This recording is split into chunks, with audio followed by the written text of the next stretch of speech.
بسم اللہ الرحمن الرحیم۔ بہشتی ثمر کے اندر کچھ اسباق باقی رہ گئے تھے۔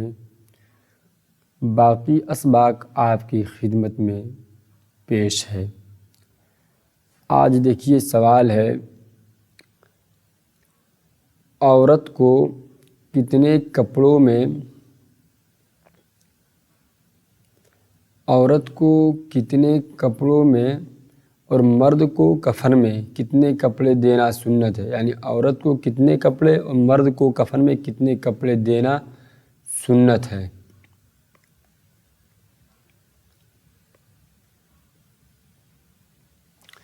جواب دیکھیے، عورت کو 5 کپڑوں میں کفنانا جبکہ مرد کو 3 کپڑوں میں کفنانا سنت ہے۔ جواب پورا ہو گیا۔ سوال پوچھا جا رہا ہے کہ عورت کو کتنے کپڑے اور مرد کو کفن میں کتنے کپڑے دینا سنت ہے؟ تو عورت کے لیے 5 کپڑے کفن میں دینا سنت ہے اور مرد کے لیے 3 کپڑے دینا سنت ہے۔ اس جواب کو مختصراً پیش کیا گیا، تفصیلاً دیکھیے۔ عورت کو کتنے کپڑوں میں اور مرد کو کتنے کپڑوں میں کفنانا سنت ہے؟ جواب، مرد کو 3 کپڑوں میں کفنانا سنت ہے، عورت کو 5 کپڑوں میں کفنانا سنت ہے۔ تفصیلی مدلل جواب فقہ حنفی کی روشنی میں آپ کی خدمت میں حاضر ہے۔ ازار، قمیص، لفافہ جو مرد کو کفن دی جائے گی، مرد کے لیے سنت کفن 3 کپڑے ہیں۔ کیا کہا؟ ازار، قمیص، لفافہ، یعنی تہبند مراد لنگی، کمر سے پاؤں تک، قمیص کرتا کندھوں سے آدھی پنڈلی تک، لفافہ چادر پورے بدن کو ڈھانکنے کے لیے۔ آگے دیکھیے، یہ تینوں کپڑے بغیر ٹوپی بغیر عمامہ کے ہوں گے۔ فقہی دلیل آگے دیکھیے، قال فی الہدایہ والسنة ان یکفن الرجل فی 3 اثواب ازار وقمیص ولفافہ۔ اسی طرح ہدایہ کے اندر بھی در مختار کے اندر ہے، وَيُسَنُّ لِلرَّجُلِ 3 اثواب ازار وقمیص ولفافہ۔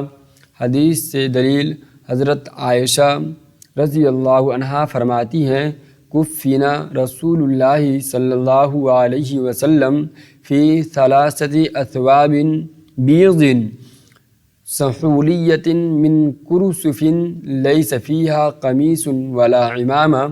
یعنی رسول اللہ صلی اللہ علیہ وسلم کو 3 سفید یمنی کپڑوں میں کفن دیا گیا، نہ اس میں قمیص تھی نہ عمامہ۔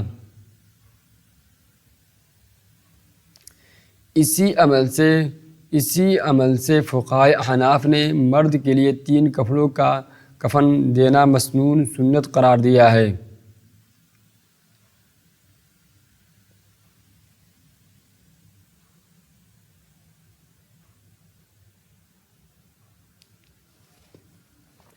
عورت کے لیے 5 کپڑے سنت ہے۔ ازار تہبند یعنی لنگی، قمیص کرتا، خمار کا مطلب دوپٹہ، اوڑھنی، دوپٹہ یا سر ڈھانکنے کا کپڑا، لفافہ مراد چادر، دوسرا لفافہ اوڑھنی یا اوپر سے لپیٹنے کا کپڑا۔ ایک آتا ہے عورت کے لیے سر بند اور دوسرا آتا ہے سینہ بند۔ 2 کپڑوں کا جب اضافہ کر دیا جاتا ہے تو 5 کپڑے ہو جاتے ہیں۔ دیکھیے، وَالسُنَّةُ أَن تُكَفِّنَ الْمَرْأَةُ فِي 5 اثواب درع وخمار ولفافتین وازار۔ سنت ہے کہ عورت کو کفن دیا جائے 5 کپڑوں میں، درع وخمار ولفافتین وازار۔ آگے دیکھیے، وفی الدر المختار ویسن للمرأة 5 ازار ودرع وخمار ولفافتان۔ 2 چادر، اوڑھنی، ازار اور قمیص۔ عورت کے لیے زیادہ کپڑے اس لیے رکھے گئے تاکہ پردہ مکمل رہے۔ خلاصہ، ازار، قمیص، لفافہ 3 کپڑے مرد کے لیے، ازار، قمیص، خمار مطلب اوڑھنی، 2 لفافے، چادر، 5 کپڑے عورت کے لیے۔ یہ سب حوالہ پیش کیا گیا۔ ایک سوال ہو گیا، اب جواب اسی سوال کے اندر سارے جواب آ گئے، لیکن الگ سے کتاب کے اندر پوچھا گیا ہے ان کپڑوں کے نام بتاؤ۔ مرد کے لیے جن کپڑوں میں کفنایا جائے گا اس کے نام یہ ہے: نمبر 1 چادر، نمبر 2 ازار، نمبر 3 کرتا۔ عورت کو جن 5 کپڑوں میں کفنایا جائے گا ان کا نام یہ ہے: 1 کرتا، دوسرے ازار، تیسرے سربند، چوتھے چادر، پانچویں سینہ بند۔ مختصراً جواب: ازار، قمیص، چادر 3 کپڑے مرد کے لیے، ازار، قمیص، اوڑھنی، چادریں 2 چادریں 5 کپڑے کل عورت کے لیے۔ اب دیکھیے ناف سے لے کے گھٹنے تک، ناف سے لے کے گھٹنے تک ازار لنگی، گردن سے پاؤں تک قمیص بغیر سلا ہوا، پورے جسم کو لپیٹنے کے لیے کیا چاہیے؟ چادر، ہدی، اوڑھنی۔ کفنا رسول اللہ صلی اللہ علیہ وسلم فی 3 اثواب بیض، وہی جو اوپر حوالہ آیا ہے وہی حوالہ یہ سب ہے۔ البسو من ثیاب البیاض من ثیابکم البیاض فإنها خیر ثیابکم وکفنوا فیہا موتاکم، سفید کپڑے پہنو اور اسی میں اپنے مردوں کو کفن دو۔ ٹھیک ہے، ریشمی یا قیمتی کپڑے استعمال نہ کیے جائیں، دکھاوے، رسم و رواج یا بیہودہ خرچ سے پرہیز کیا جائے۔ یہ 2 مسئلے ہو گئے، 2 سوال کے جواب، اور دونوں سوال کے جواب گویا کہ ایک ہی ہے۔ اب آگے دیکھیے، کس طرح کفنانا چاہیے؟ مطلقاً پوچھا گیا ہے کہ کس طرح کفنانا چاہیے، یعنی مرد کو یا عورت کو کفنایا جائے گا، جب کفن پہنایا جائے گا تو کیا طریقہ کار اختیار کیا جائے۔ دیکھیے یہ سوال کے جواب اس کتاب سے ہٹ کر دیا گیا ہے، ایک دوسری جگہ سے اٹھا کر کے یہاں پر رکھا گیا ہے آسانی کے واسطے، تاکہ آدمی آسانی سے سمجھ سکے۔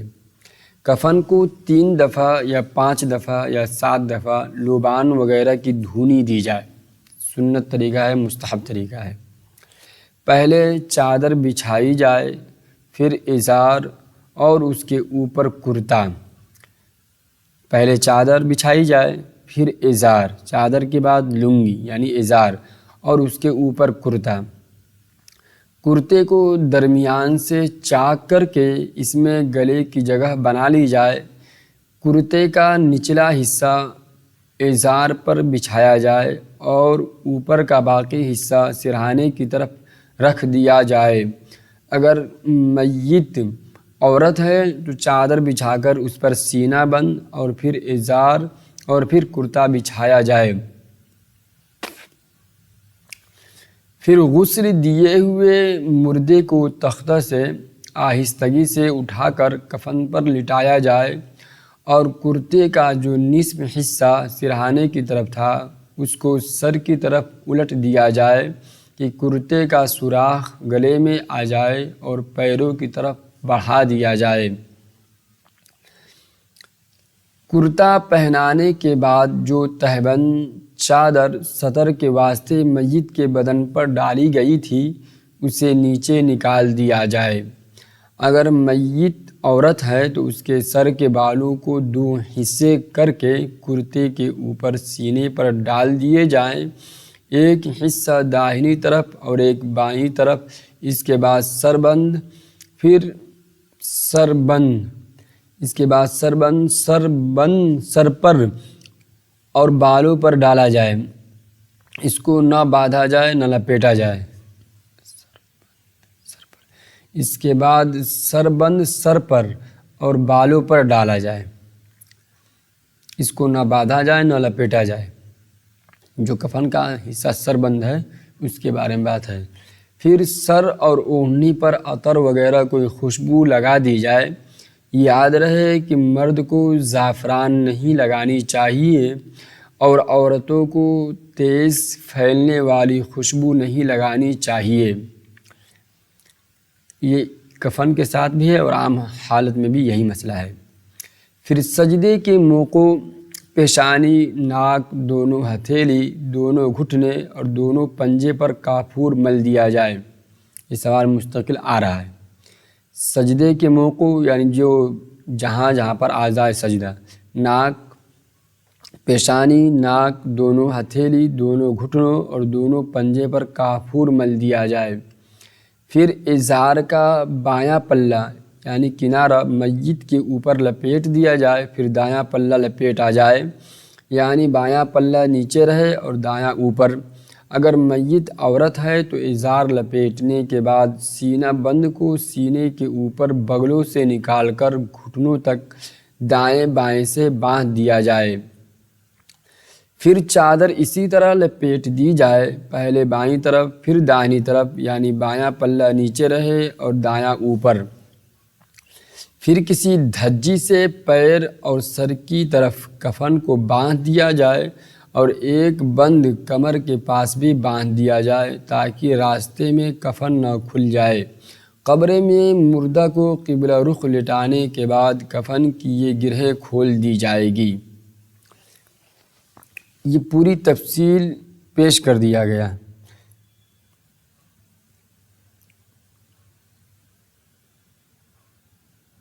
سوال نمبر 4 دیکھیے،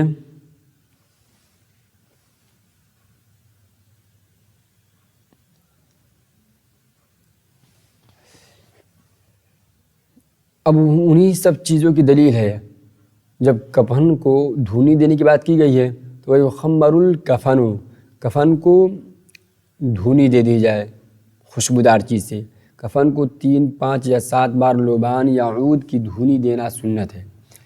وَيُسْتَحَبُّ أَن يُجْمِرَ الْكَفَنُ 3 أو 5 أو 7، کفن کو خوشبو دینا سنت ہے، 3، 5 یا 7 بار دھونی دینا مستحب ہے۔ 3 مرتبہ دے دے، 4، 5 مرتبہ، طاق عدد کی رعایت رکھی جائے۔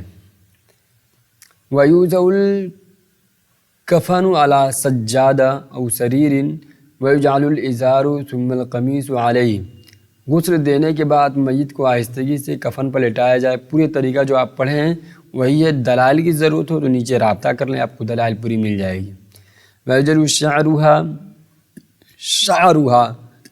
عَلَى صَدْرِهَا تَحْتَ الدِّرْعِ وَيُغَطَّى بِخِمَارِهَا وَلَا يُعْقَدْ، یہ سب چیزیں ہیں۔ اور آگے دیکھیے، مردے کے کفن میں کوئی چیز مثل عہد نامہ رکھنا جائز ہے یا نہیں؟ جب آپ مردے کے کفن میں عہد نامہ وغیرہ رکھنا جائز نہیں ہے۔ اس کی دلیل دیکھ لیجیے۔ وَلَا يُجْعَلُ مَعَهُ فِي الْكَفَنِ شَيْءٌ مِّن مَّكْتُوبٍ لَا آيَةٍ وَلَا غَيْرِهَا فَكُلُّ ذَلِكَ بِدْعَةٌ، میت کے کفن میں نہ کوئی تحریر رکھنا جائز ہے، نہ آیت، نہ اور کچھ، یہ سب بدعت ہے۔ وَمَا يَفْعَلُهُ الْعَوَامُ مِنْ وَضْعِ شَيْءٍ مِّنَ الْقُرْآنِ مَعَ الْمَيِّتِ كَبِدْعَةٍ، جو لوگ قرآن کے کاغذ یا تعویذ میت کے ساتھ رکھتے ہیں یہ عوام کی بدعت ہے۔ کیوں منع ہے؟ کفن کا مقصد جسم کو ڈھانپنا ہے، نہ کہ تحریری حفاظت دینا۔ قرآن کو کفن میں رکھنا اس کی بے حرمتی کا باعث بن سکتا ہے۔ یہ عمل نبی صلی اللہ علیہ وسلم، صحابہ، تابعین سے ہرگز ثابت نہیں۔ موت کے بعد نجات کا دار و مدار ایمان، اعمال اور مغفرت پر ہے، نہ کہ کاغذی عہد نامہ پر۔ میت کو اچھی نیت سے پاک صاف کفن دینا، دعا کرنا، جنازہ پڑھنا، صدقہ کرنا، قرآن پڑھ کر ایصال ثواب کرنا، اگر کوئی وصیت ہو تو اسے عملی طور پر زندہ لوگ پورا کرے۔ کفن میں رکھنا فائدہ نہیں۔ جو کرنے کے اعمال ہیں وہ بھی بتا دیا گیا، جو جس سے منع کیا گیا وہ بھی بتا دیا گیا۔ آگے دیکھیے، سوال نمبر 5، کپڑے میں جو عطر وغیرہ لگاتے ہیں یہ کیسا ہے؟ فرض ہے، واجب ہے؟ مرنے پر لبان سلگانا کہاں کہاں سنت ہے؟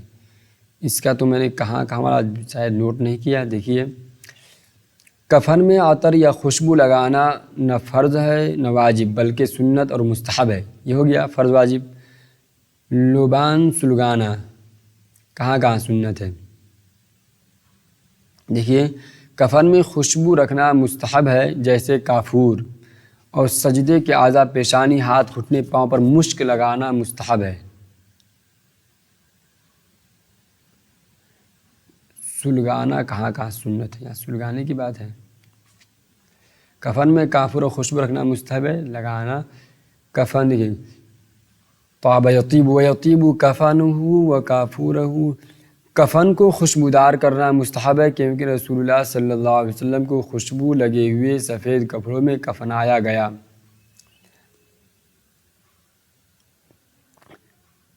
محرم کی میت کو نبی پاک صلی اللہ علیہ وسلم نے فرمایا کہ اسے بیری کے پتوں سے غسل دو کپڑوں میں کفناؤ، خوشبو مت لگاؤ کیونکہ وہ حرام ہے۔ آگے دیکھیے جو سلگانے کا حکم تھا، لوبان ایک خوشبودار چیز ہے جو جلانے سے دھواں دیتی ہے، جیسے بخور، اسے میت، کفن یا حجرہ خوشبودار کرنے کے لیے سلگایا جاتا ہے۔ کفن کو 3 مرتبہ دھونی دینا مستحب ہے، کفن کو 3 بار بخور سے دھونی دینا مستحب ہے۔ کہاں کہاں سلگانا سنت ہے؟ کپڑے کو لپیٹنے سے پہلے کفن کے کپڑے کو بخور لبان سے دھونی دینا سنت ہے۔ جب میت کو غسل دیا جا چکے تو اس کے قریب لبان سلگانا جائز و مستحب ہے تاکہ فضا خوشگوار خوشبودار رہے۔ سمجھ میں آ گیا؟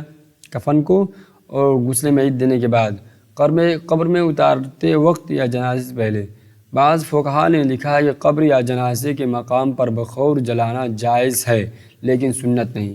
لوبان یا بخور اتنا زیادہ نہ ہو کہ کپڑا جل جائے یا دھواں میت کو ضرر دے۔